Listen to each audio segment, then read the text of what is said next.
I suppose probably the most obvious thing is that it's now got an E in the title. And, you know, along with that is a much wider appreciation of the importance of taking an intersectional approach.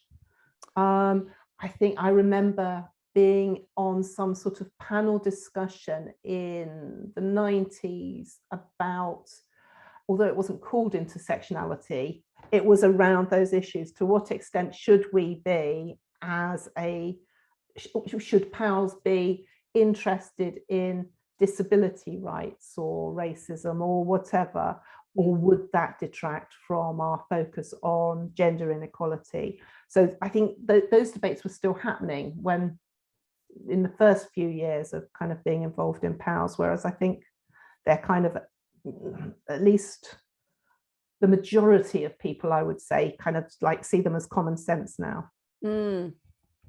Yeah, that's really interesting.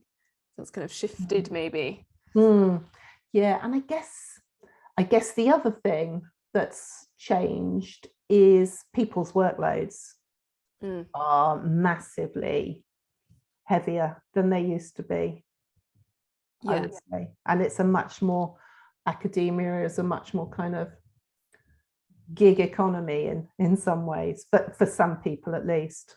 Yeah. Do you think that impacts the way that POWES works?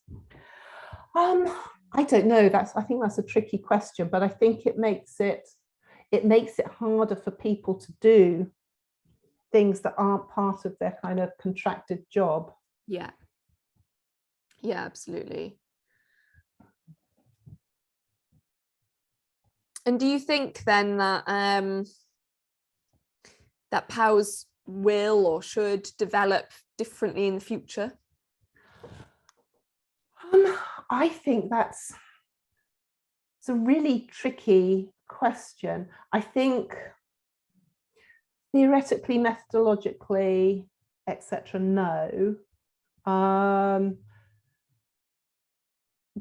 But in terms of kind of the jobs that are required, if you like, to keep a section going, it would be nice to see some more sort of, I guess, financial support or some other kind of support. I don't know about you, but I don't have my role in POWES kind of factored into my workload at all. So maybe seeing if the BPS can be involved in kind of pressurizing departments into recognizing those sorts of roles. Maybe there's some other sort of support that could ease the way in which people can